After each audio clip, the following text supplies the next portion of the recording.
Éternel notre Seigneur, que ton nom est magnifique sur toute la terre. Ta majesté s'élève au-dessus des cieux. Par la bouche des enfants et de ceux qui sont à la mamelle, tu as fondé ta gloire pour confondre tes adversaires, pour imposer silence à l'ennemi et au vindicatif. Quand je contemple les cieux, ouvrage de tes mains, la lune et les étoiles que tu as créées, qu'est-ce que l'homme pour que tu te souviennes de lui?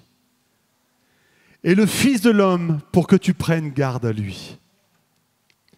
Tu l'as fait de peu inférieur à Dieu, et tu l'as couronné de gloire et de magnificence. Tu lui as donné la domination sur les œuvres de tes mains. Tu as tout mis sous ses pieds.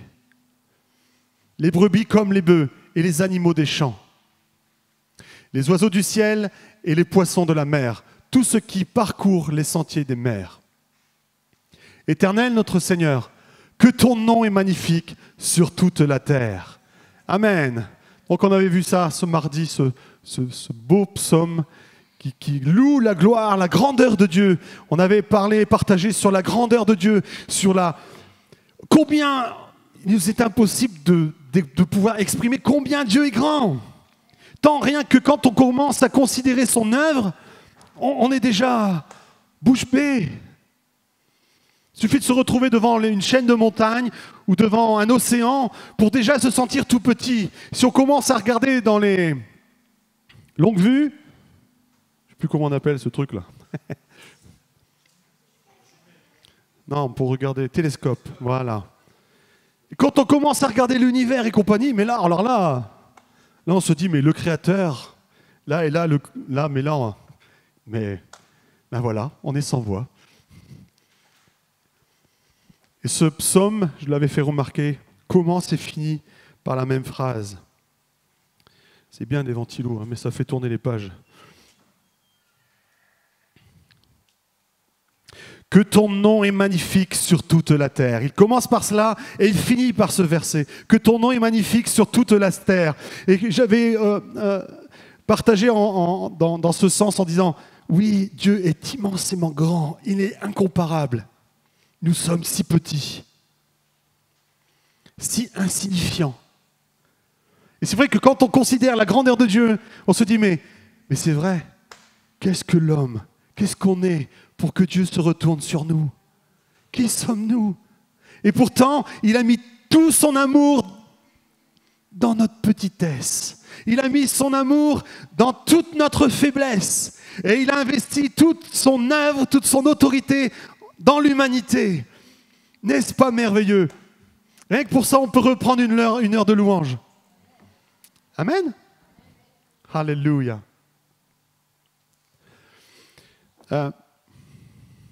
J'ai lu un texte que le pasteur Moody avait fait. Il partageait une rencontre qu'il avait eue. Il avait été voir un berger qui avait plusieurs centaines de brebis. Un vrai berger, avec des vraies brebis. Bah. Il est allé voir, puis il lui a dit, donc c'était dans les années 1800, il lui a dit, il paraît que vous connaissez chacune de vos brebis et que chacune, elles ont un nom. Le berger il a dit, oui. Il y en a plusieurs centaines, je ne vous crois pas. Bon, je vais balancer des noms, hein. J'espère qu'il n'y a pas des noms.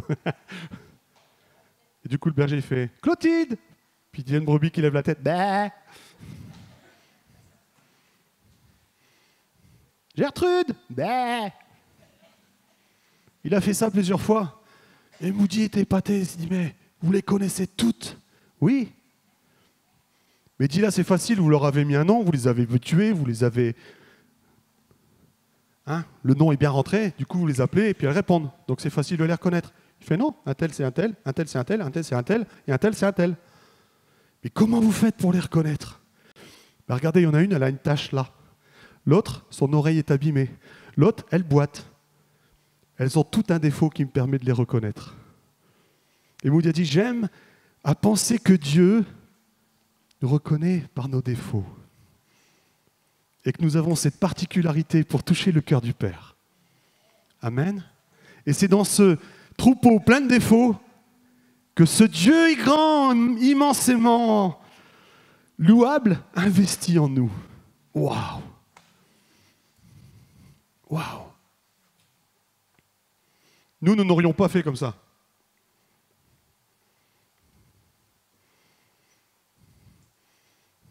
Je sais pas, on a des chefs d'entreprise ici. Quand on veut embaucher quelqu'un, on demande une lettre de motivation. Déjà, rien qu'avec la lettre, tu sens le mec s'il est motivé ou pas. Puis après, on regarde le CV. On voit l'expérience. Et en général, on prend la lettre qui nous a le plus convaincus et le CV le mieux rempli. Et en plus, on a un entretien pour voir si le feeling y passe bien. Ça, c'est l'humain. Dieu dit non. Je sais que tu es pourri, je sais que tu es plein de défauts, mais j'investis en toi et je mets ma vie en toi. Amen. Parce que je veux que tu me serves. Je veux que tu sois mon enfant. Je veux que tu sois mon disciple. Alléluia. Il y a combien de disciples ce matin?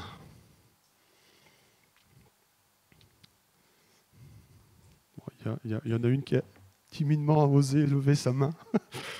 Bon. C'est là qu'on va rentrer progressivement dans le message de ce matin. Le titre, c'est « Qui veut un réveil ?»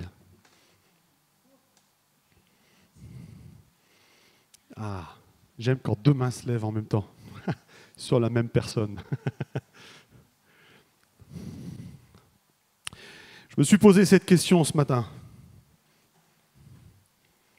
Pas ce matin, cette semaine. Qui veut vraiment un réveil? Est-ce que l'Église veut vraiment un réveil? Est-ce que dans l'Église, il y a de véritables disciples?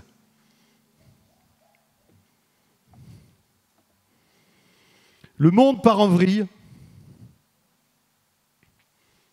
Le péché commence à atteindre des sommets. On appelle bien ce qui est mal et ce qui est mal bien. On est en train de tout casser ce que Dieu a posé.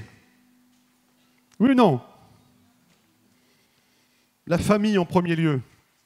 On casse le schéma du couple que Dieu a posé. On casse le schéma de l'éducation. Les pauvres, il ne faut plus rien leur dire.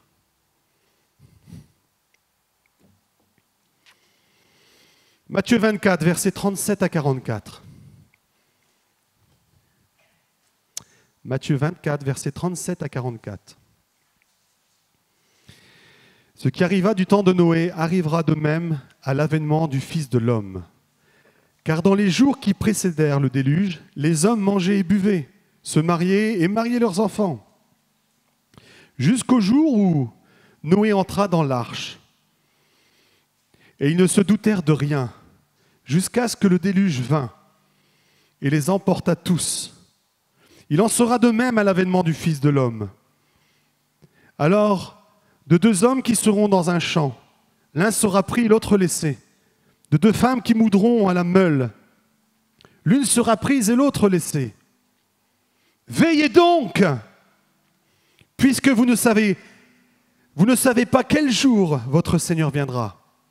Sachez-le bien, si le maître de la maison savait à quelle heure, à quelle veille de la nuit le voleur doit venir, il veillerait et ne laisserait pas percer sa maison.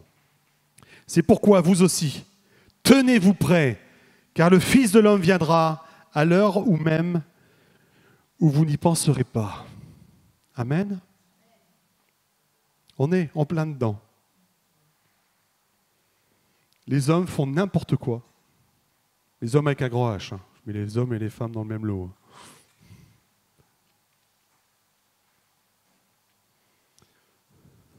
Et de plus en plus, les femmes. On va pouvoir faire les femmes avec un grand F. La dernière fois, j'entendais des statistiques. Il y aurait maintenant, en France, les femmes seraient de plus nombreuses à être fumeuses. Avant, il y avait plus d'hommes qui fumaient. Maintenant, elles auraient basculé. Les mouvements féministes réclament l'égalité, mais malheureusement, ils se servent de cette égalité même dans la bêtise. On aurait pu penser qu'elles seront plus intelligentes, mais non. Pourquoi? Parce que c'est l'humain. C'est l'humain. Les femmes ne feront pas mieux que les hommes. Nous sommes des humains. Sans l'aide de Dieu, sans la conduite de Dieu, obligatoirement, on fera n'importe quoi. Amen. Et j'espère qu'ici, vous en êtes convaincus. Donc on y est, on est dans la fin des temps. Et Jésus nous demande d'être prêts. Jésus nous demande de veiller. De veiller. De veiller à quoi? À quoi ça sert un disciple?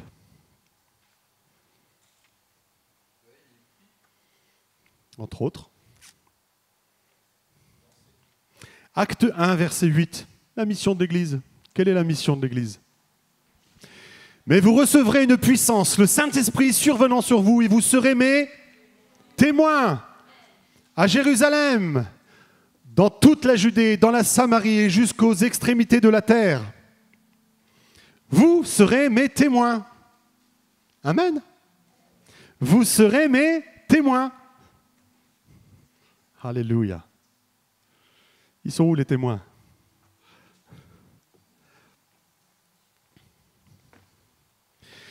Vous recevrez une puissance, le Saint-Esprit, pour être les témoins. Et le problème, il est là aujourd'hui. Je bénis Dieu pour nos visiteurs burkinabés que nous avons ce matin. Soyez vraiment bénis. Alors, je ne sais pas dans quel état est l'église du Burkina, mais l'église d'Occidentale est profondément en train de dormir. Elle fait la sieste.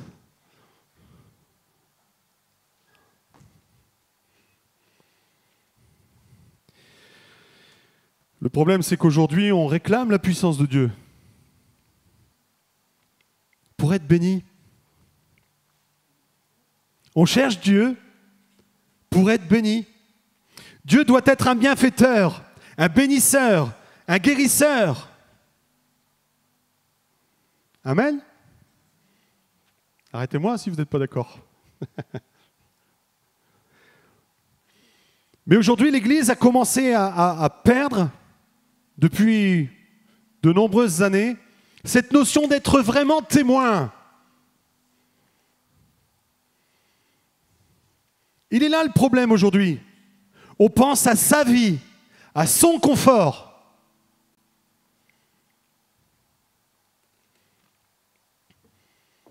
Dieu doit me protéger, Dieu doit me bénir. Si je ne suis pas exaucé tout de suite, je boude, je ne viens plus à l'église. C'est ça un disciple? C'est ça un témoin? Et c'est avec ça que le réveil va venir? Mais non.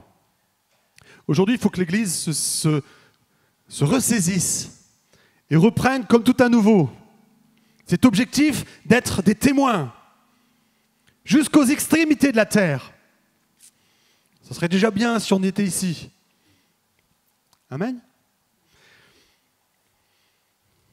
Les priorités ne sont plus celles du royaume. Le royaume vient après. L'Église occidentale, elle est comme ça aujourd'hui. C'est Dieu quand j'ai le temps. Je sers le royaume quand j'ai le temps. Si je suis bien disposé. Il faut encore que le pasteur il me parle bien. S'il me vexe, je ne viens plus. C'est ça un disciple? Luc 14, versets 26 à 27. Attention, ça va piquer. On va désinfecter la plaie. Si quelqu'un vient à moi, s'il ne hait pas son père, sa mère, sa femme, ses enfants, ses frères et ses sœurs, et même sa propre vie, il ne peut être mon disciple. Et quiconque ne porte pas sa croix et ne me suit pas, ne peut être mon disciple. Oh. Excusez-moi, rien que de lire ça, ça pose le décor. Vous entendez quoi, vous, dans ce passage? Qu'est-ce que vous comprenez? de mettre Dieu en priorité, le royaume de Dieu en priorité. Ces dernières années, on s'évertue dans nos assemblées à proclamer un nouvel ordre. De Dieu, la famille et après le royaume. C'est écrit où ça? C'est écrit où? C'est Dieu, le royaume. La famille vient après.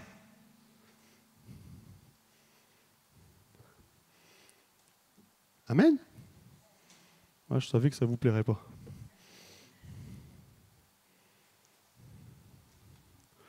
Moi, je ne suis pas d'accord avec cet ordre qui est annoncé depuis des années. Alors, ne me faites pas dire ce que je ne vous dis pas. Je ne vous dis pas de ne pas prendre soin des vôtres. Celui qui ne prend pas soin des siens est pire qu'un infidèle. Mais il ne faut pas faire ce verset une priorité. Il ne faut pas en faire une doctrine. Ce n'est pas parce que ton épouse tousse que ça y est, tu ne dois plus servir. Amen. Si Dieu te dit de servir, tu dois obéir. Si ton épouse dit le contraire, tu dois obéir quand même. Amen. Je peux le faire au féminin aussi. Si Dieu te dit de servir, il faut que tu serves. Si ton mari n'est pas d'accord, il faut que tu serves quand même. Les enfants, les jeunes, si Dieu te demande de servir, il faut que tu obéisses à Dieu. Si tes parents ne sont pas d'accord, il faut que tu serves quand même. Amen. Il est en train de mettre le bazar à la maison, le pasteur. Comment je vais faire pour gérer?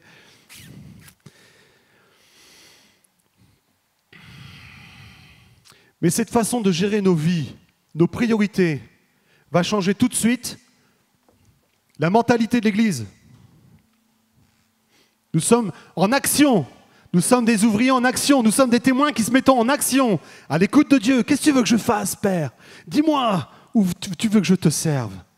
Et une fois que tu sais, tu sers. Amen.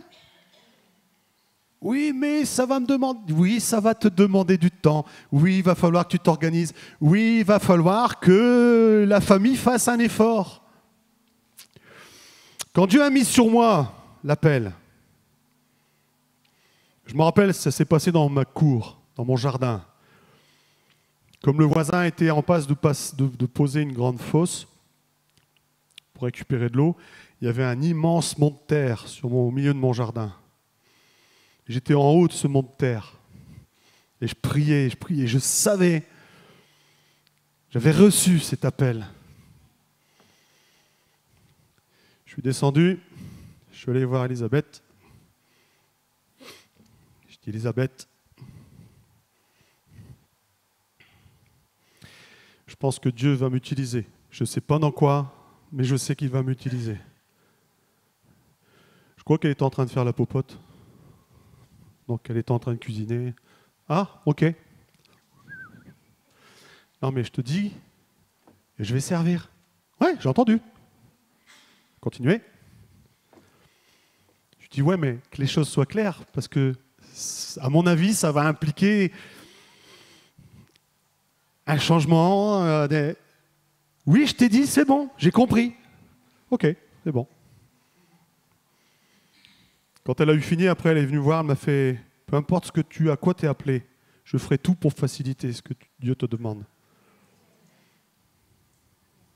Et c'est toujours ce qu'elle a fait. Je bénis Dieu pour ça. Amen. Mais ô combien de fois, je suis monté sur cette estrade pour conduire la louange ou pour prêcher. Et elle était à la maison, dans la souffrance. Vous savez qu'elle était malade. Aujourd'hui, Dieu a posé sa main. Ça fait 4 ans qu'elle n'a pas de... Ça fait 4 ans qu'il n'y a plus de douleur, plus rien. Merci Seigneur. Mais ô combien de fois j'étais là, et je savais qu'elle était là, au lit, en souffrance. Et ma chair me disait, mais qu'est-ce que tu fais là? Tu devrais être à ses côtés. Amen. Mais mon cœur savais que ma place était là. Charnellement, ce n'est pas juste. Mais je accomplissais la volonté de Dieu. Et c'est cela que Dieu attend. C'est là qu'on voit les véritables disciples, ceux qui sont prêts à mouiller le t-shirt, même si les temps ne sont pas favorables, même si ça te coûte, même si la raison te dit non, même si la logique te dit non. Dieu t'a demandé, fais. Fais donc. Ou Dieu se servira de quelqu'un d'autre.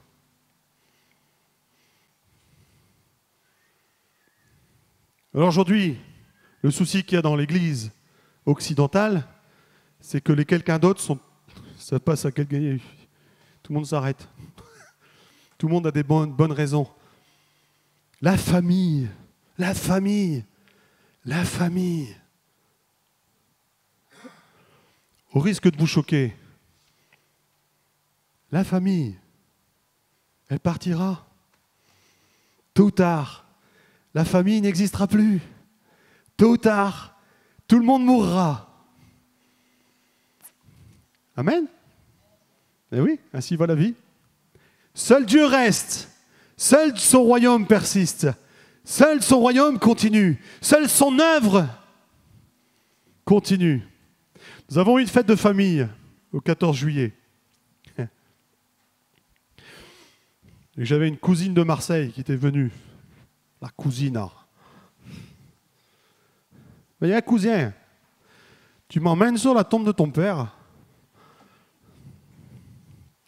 Je me suis exécuté, je l'ai emmené.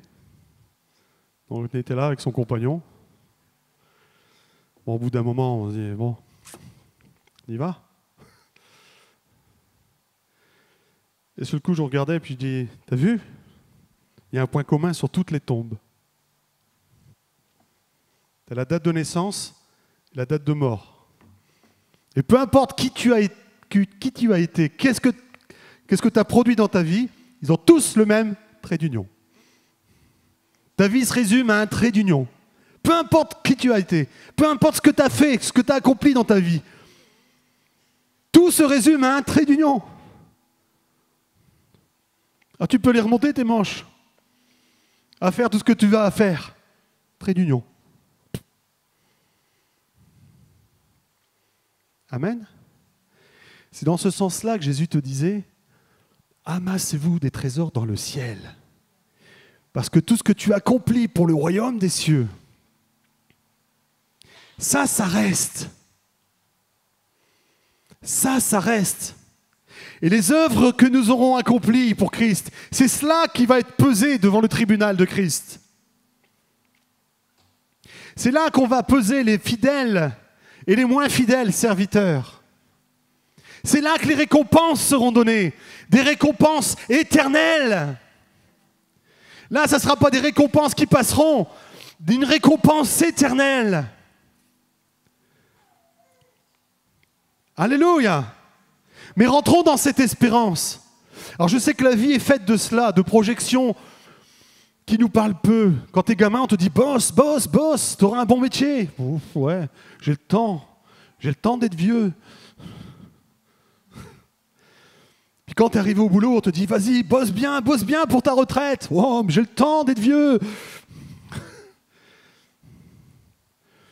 Puis quand t'es à la retraite, profite bien. Profite bien. Et j'ai le temps d'être mort. Mais non, ça passe tellement vite. Trait d'union. Trait d'union. Que tu étais cancre. Major de promo. Trait d'union. Grand pauvre. Ou milliardaire. Trait d'union. Trait d'union.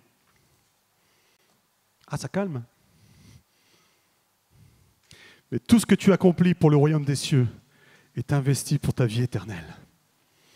Tout ce que tu accomplis pour la croissance du royaume des cieux est un investissement pour le royaume, pour ta vie éternelle. Amen. Alléluia. Luc 14, versets 33 à 35. Ainsi donc, quiconque d'entre vous ne renonce pas à tout ce qu'il possède ne peut être mon disciple.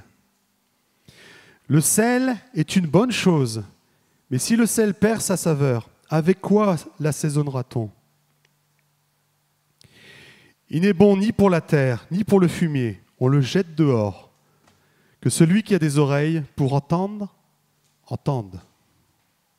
J'aime Jésus. Jésus est cash. Il ne cherche pas midi à 14h. Si tu perds du goût, tu es bon à être jeté dehors. Et Jésus est clair. Ainsi donc, quiconque d'entre vous ne renonce pas à tout ce qu'il possède ne peut être mon disciple. Peut-être que tu as une belle maison, une belle voiture, une belle moto, une deuxième belle maison. Bref. Attendez, je ne vous dis pas qu'il ne faut rien posséder. Mais si demain, tu dois renoncer à tout ça, est-ce que ça va être difficile pour toi? Allô? C'est une bonne question à se poser.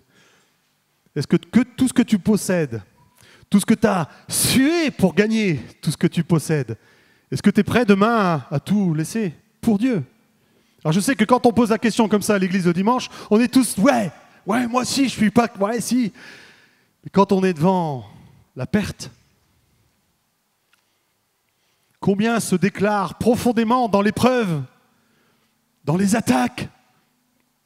Dès que la voiture est en panne, dès que le chauffe-eau il fait plus d'eau chaude, je suis obligé de prendre des douches froides. Mais qu'est-ce qui m'arrive? Pourquoi je suis dans l'épreuve? Combien se sentent attaqués parce que leur confort est touché? Combien envient ce que les autres possèdent?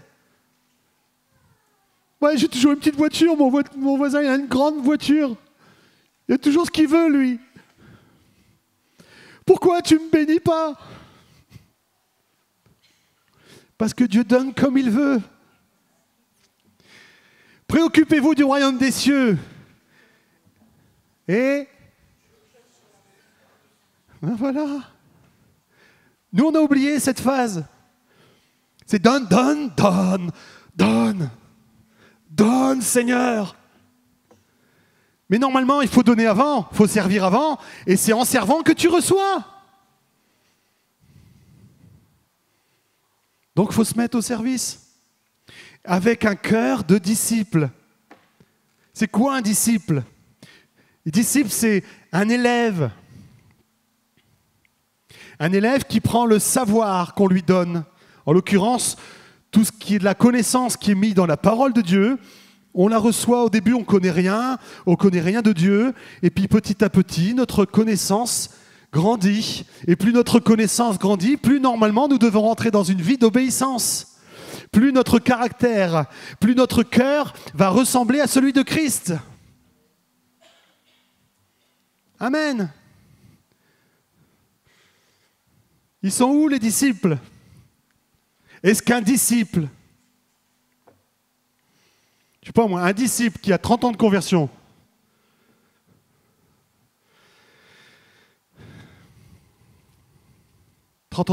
c'est déjà pas mal. C'est une sacrée paire d'années pour engranger la connaissance, pour forger son cœur, pour ressembler de plus en plus à Christ. Oui ou non? Alors pourquoi au bout de 30 ans de discipulat, tu dis une phrase qui ne va pas à ce disciple, il est vexé.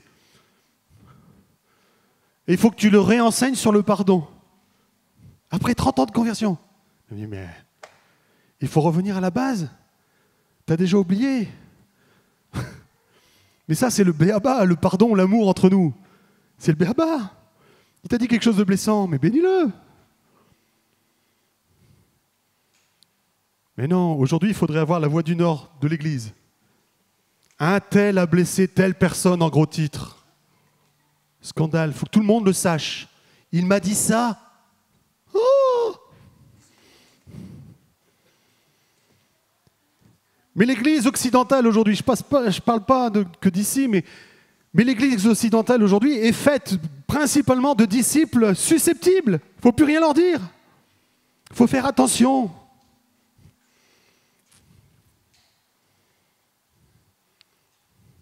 Ils sont où les disciples?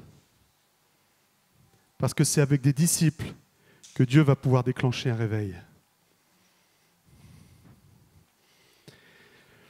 Si quelqu'un vient à moi, s'il ne hait son père, sa mère, sa femme, ses enfants et ses frères, ses sœurs, et même sa propre vie, il ne peut être mon disciple. Ainsi donc, quiconque d'entre vous ne renonce pas à tout ce qu'il possède ne peut être mon disciple. Marc 8, 36. Et que sert-il à un homme de gagner tout le monde s'il perd son âme?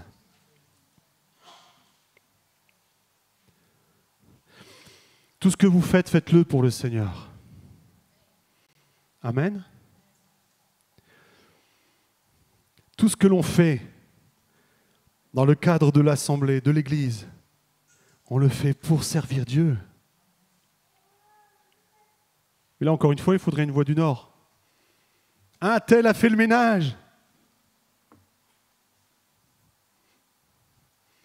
Waouh! Je m'étais amusé la dernière fois, on est allé chez le coiffeur. Et j'étais content sur le coup, mais mon esprit moqueur est venu. Pardon Seigneur. Parce que Mathias a eu un bon réflexe. Il s'est levé pour aider la coiffeuse, il a pris le balai, il a commencé à balayer les cheveux. La coiffeuse a été toute contente. Oh, qu'il est gentil ce garçon. Et moi, en moqueur, je l'ai pris en photo. Je dis, il faut que je montre ça à ta mère. Mathias s'est balayé.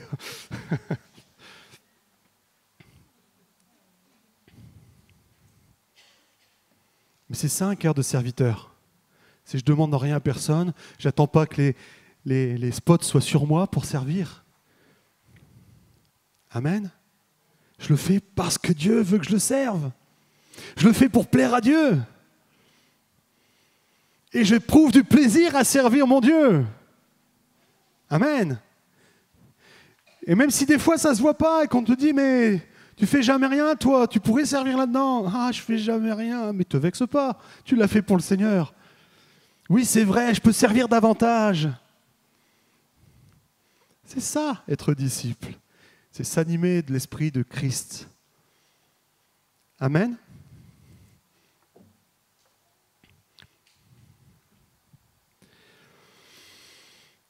À la lumière de cette prédication, ils sont où les disciples?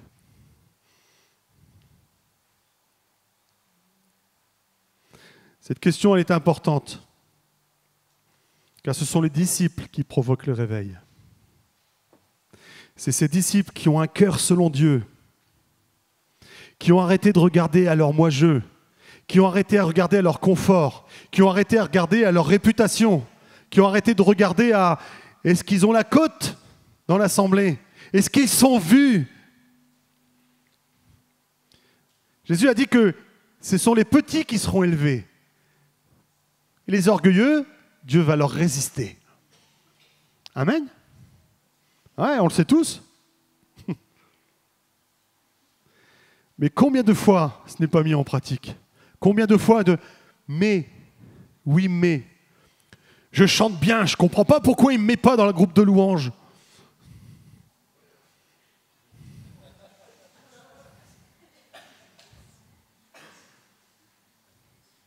Seigneur, rends Louis au pasteur.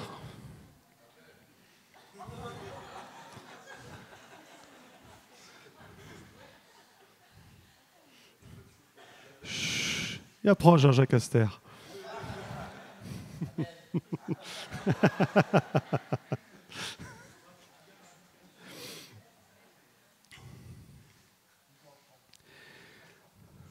J'ai perdu le fil du coup.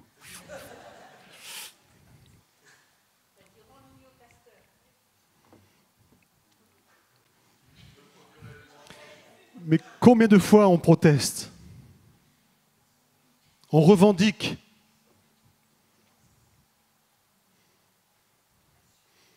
Mais plus tu revendiques, et moins Dieu te mettra en avant. Moins tu demandes, plus Dieu te demandera. Ça se passe toujours comme ça. Vous croyez que j'ai réclamé être pasteur, moi? Non. Et puis plus j'avance dans le pastorat, moins j'ai envie de l'être. Parce que plus je me rends compte que c'est lourd, que c'est dur. Et moi j'ai envie de l'être, plus Dieu me demande de l'être. Bon, ben ok. C'est lui qui décide. Et c'est lui qui élève quand il veut, qui il veut. Comme il veut. Amen. Un cœur de disciple, c'est aussi un cœur qui se réjouit de voir les autres servir.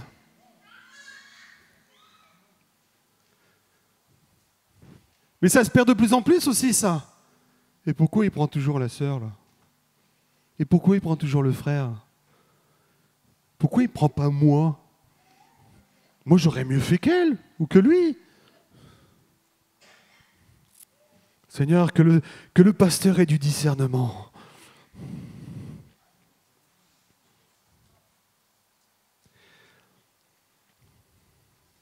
Ce sont les disciples qui déclenchent les réveils. Dieu a besoin de disciples. Est-ce que tu veux un réveil? Si tu veux un réveil, il faut déjà rentrer dans le manteau du disciple, dans la condition de vie d'un disciple, dans un cœur de disciple, dans une mentalité de disciple, qui se réjouit qu'un tel, une telle sert. Oh Seigneur, je te loue, parce que peut-être qu'elle chante moins bien que moi, mais en tout cas, quand elle loue, ça, fou. Merci Seigneur, je me réjouis. Amen.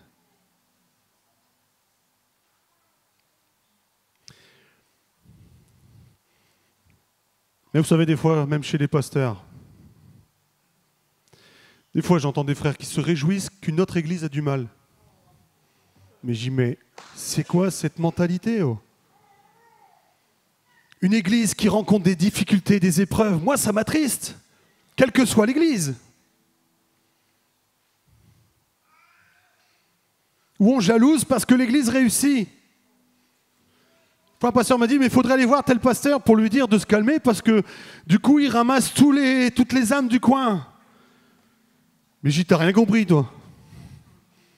Il me dit, comment ça, j'ai rien compris? Mais je fais, non. Demande à Dieu comment tu peux faire pour toi être plus prolifique. Mais ne demande pas aux frères de ralentir. Je fais, ça n'a pas de sens. Ça n'a pas de sens. D'où il faut mettre un frein au royaume des cieux? C'est marqué nulle part, au contraire. Il faut mettre du zèle à servir. Et je me réjouis que des églises grandissent. Alléluia. Réjouissons-nous. C'est ça la mentalité de Christ. C'est ça la mentalité d'un disciple. Un réveil ne tombe pas du ciel. Il vient parce que des disciples de Christ ont pris le royaume de Dieu au sérieux et en ont fait une priorité. Un disciple prend le royaume des cieux comme fardeau. Un disciple pleure parce qu'il est entouré d'âmes qui sont perdues. Un disciple pleure parce qu'il n'y a pas de solution pour tirer ses âmes au salut. Un disciple prie jusqu'à ce que... Et c'est quand plusieurs disciples se réunissent ensemble, prient sur leurs conditions de vie dans la région, dans les conditions spirituelles, quand ils prient, quand ils lancent des supplications, quand ils ont ce fardeau, c'est là que le réveil tombe. C'est là que le réveil tombe. Et l'Église occidentale, c'est de cela qu'elle a besoin. Des disciples qui plient les genoux et qui, vraiment, que ton royaume vienne. Que ton royaume vienne. Quand Jésus accomplissait les miracles, quand il guérissait, quand il annonçait la bonne nouvelle, il disait bien, le royaume de Dieu s'est approché. Le royaume de Dieu, ce n'est pas simplement quand nous serons là-haut. C'est maintenant. Quand nous pratiquons les choses de Dieu, le royaume de Dieu est là. Et quand nous serons focalisés sur le royaume des cieux, sur le service de Dieu, que notre moi-je, avec tout son confort, tout son bien-être, tout son amour charnel, oh ma chérie, mes enfants, ouais. Dieu, quand tout ça sera en priorité, quand il y aura vraiment le fardeau du royaume des cieux sur notre cœur, que nous crierons ensemble vers Dieu, C'est là que l'Esprit pourra agir. Alors là, tu pourras prier, la guérison viendra. Tu pourras accomplir le miracle. Tu pourras faire... La puissance sera là. La puissance n'est pas venue sur nous pour nous faire du bien. La puissance de l'Esprit n'est pas venue sur toi pour améliorer tes conditions de vie.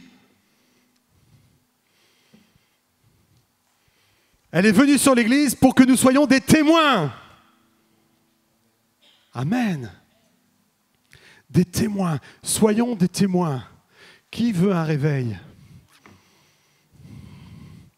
Si j'étais une pieuvre, je lèverais tous les bras.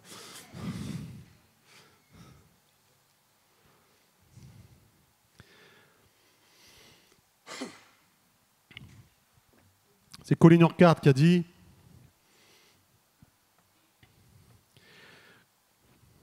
un réveil, ça se provoque. Mais un réveil, ça a un coût. Alors, vous inquiétez pas, on ne va pas vous demander de l'argent. C'est un coût dans notre vie, dans notre chair. Obligatoirement, oui, ça va te bousculer. Si tu n'es pas prêt à être bousculé, je suis désolé de vous le dire, mais vous n'avez rien à faire ici. Nous ne sommes pas un club de bienfaisance. On n'est pas là pour se faire du bien. On est là pour faire grandir un royaume. Pour prier sur l'état de ce pays. Nous sommes les champions du monde pour constater, oh le péché, t'as vu, ils ont encore fait cette loi-là, mais où va le monde?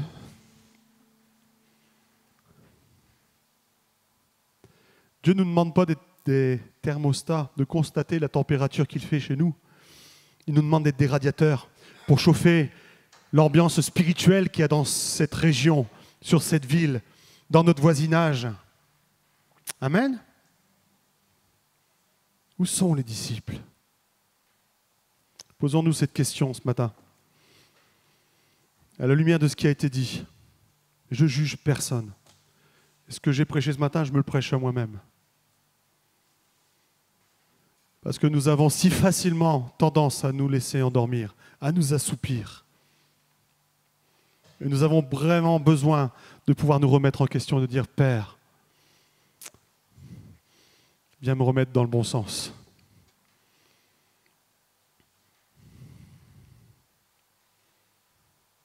Nous avons chanté des chants tout à l'heure. Et même si je suis fragile, et même si c'est difficile, je chanterai gloire à l'Éternel. Est-ce qu'on peut mettre le couplet?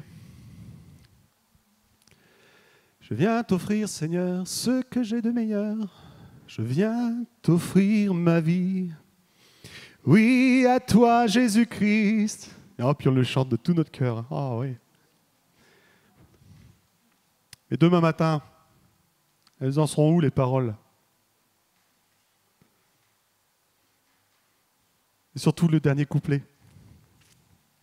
Et même si je suis fragile, et même si c'est difficile, mettons cela en pratique, s'il vous plaît. Je sais que beaucoup de chrétiens aussi s'empêchent de servir parce qu'ils ne se sentent pas parfaits. Ils ne se sentent pas assez bien. Mais si tu attends d'être bien et parfait pour servir, tu seras mort, tu n'auras toujours pas servi. Parce que le parfait, ça sera là-haut. Sur terre, tu seras là, avec ton défaut pour que Dieu te reconnaisse. Amen.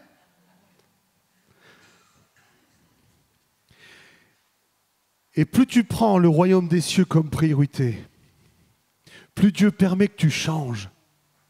C'est dans la marche que Dieu pourvoit ton changement. C'est dans le service que Dieu pourvoit ton changement. C'est pas en pleurnichant chaque matin, Seigneur, je suis encore pécheur. Mais tu seras toute ta vie pécheur. Marche par la foi. Jésus n'a-t-il pas dit qu'il a payé une fois pour toutes la facture? Son sang ne t'a-t-il pas purifié une fois pour toutes? Alors pourquoi tu te pleurniches encore sur ton sort?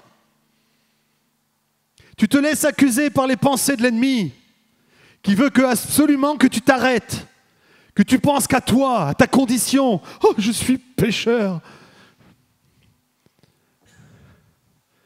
Mais et le souci du royaume? Annonce la bonne nouvelle. Va chercher ceux qui sont perdus. Et quand tu regarderas dans le rétro, tu diras, oh, mais Dieu m'a transformé, il m'a changé. J'ai plus ces problèmes-là. Je ne combats plus avec ça. Et pourquoi? Parce que tu n'es plus focalisé là-dessus, tu es focalisé sur le royaume des cieux. Et tu permets au Saint-Esprit, tu es équipé du Saint-Esprit. Dieu ne va pas te donner la puissance juste pour être témoin, et puis un témoin qui fait n'importe quoi de sa vie. Dieu va commencer à te bénir. Dieu va te restaurer, Dieu va te faire grandir. Il va t'équiper en allant. Mais oui, c'est comme ça que ça marche. Alléluia. Où sont les disciples? Qui veut le réveil? Oh mon Dieu, il y a tant de souffrance dans ce monde. Le monde part tellement dans du n'importe quoi. Si nous n'avons pas l'Église qui vient à son secours, mais qui va sortir ce monde de son péché? Certes, à un moment donné, l'heure va sonner. Noé aussi savait qu'à un moment donné, il faudrait fermer la porte. Et le déluge arrivera. Personne n'a voulu monter. Néanmoins, il s'est vertué à obéir à Dieu, à monter son arche dans un endroit complètement désertique, où il n'y avait pas d'eau. Tout le monde lui disait, mais t'es maboule. T'es à je ne sais pas combien de lieues de la mer. Qu'est-ce que tu viens mettre un bateau là? Faut arrêter l'alcool, Noé. Il a obéi à Dieu, il a fait son arche. Il ne s'est pas contenté de la faire et de la monter, de la construire. Il est allé chercher, il est allé prévenir. Le péché arrive à son summum, Dieu va juger le monde, venez avec moi. Il a essayé d'en tirer un maximum. Pas un ne les a écoutés. Pas un ne l'a écouté, mais il a fait son devoir, il a obéi. Et c'est cela qui sera jugé sur vous, sur chacun d'entre nous. Peu importe les circonstances, peu importe le milieu où tu te trouves, comment as-tu servi? As-tu été fidèle dans ce que Dieu t'a demandé? As-tu été dans l'obéissance? Ou as-tu cherché sans cesse des excuses, des arguments, des priorités pour ne pas faire? Oui, mais laisse-moi enterrer mon père.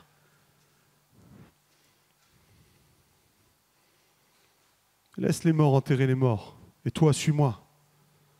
Vends tout ce que tu as et toi, suis-moi. Ah, je suis riche, je ne peux pas. On peut toujours trouver des excuses pour ne pas servir. On peut toujours trouver un tas d'arguments pour ne pas servir. Mais à un moment donné, nous sommes tous des personnes qui avons été touchées par la grâce de Dieu. Oui ou non? Vous avez tous été touchés à un moment donné par Christ. Et à un moment donné, vous avez tous été convaincus qu'il fallait rentrer dans les eaux du baptême. Vous vous êtes engagés à le servir. Publiquement, on vous a tous entendus. Je veux servir Jésus. Rebobine, depuis. Qu'est-ce que tu as servi? Peut-être que tout le monde n'est pas concerné ce matin. Là, je parle à l'Église en général. Il faut vraiment que l'Église se réveille. Un réveil, ça se provoque. Amen. C'est la même histoire que le matin. Tu peux trouver un tas d'excuses pour rester au lit. Ou tu peux décider de te lever. Napoléon a dit, le monde appartient à ceux qui se lèvent tôt. Amen. Le monde appartient à ceux qui se réveillent. et à ceux qui se lèvent, qui se mettent en marche. C'est à toi de décider. On ne peut pas le faire à ta place. C'est à toi de prendre les actes. C'est à toi de te mettre en action. Amen. Alléluia. Je vous invite à courber vos fronts.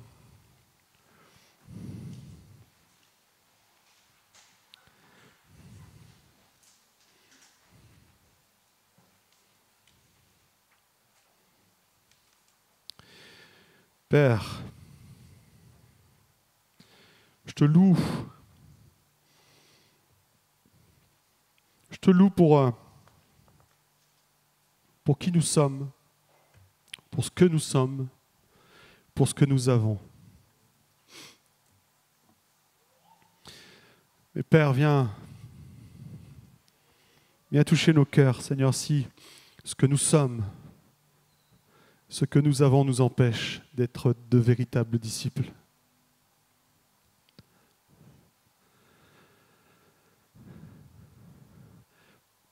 Aide-nous à nous débarrasser, à faire tomber cette idole qui est notre propre vie. Et que ça soit toi qui sois à la première place, Père. Je te le demande au nom de Jésus. Apprends-nous à agir comme des disciples, à vivre comme des disciples, à mettre ton royaume en priorité. C'est ma prière au nom de Jésus. Père, aide-nous à être des acteurs de notre vie, à ne plus nous laisser faire, de ne plus nous laisser endormir, mais à, comme nous l'a demandé Jésus, à veiller, à nous tenir prêts. Père, quand ton Fils revienne, il puisse trouver une église réveillée, en action, des ouvriers en plein travail. Je te le demande dans le nom de Jésus. Au nom de Jésus. Sentez-vous libre de prier.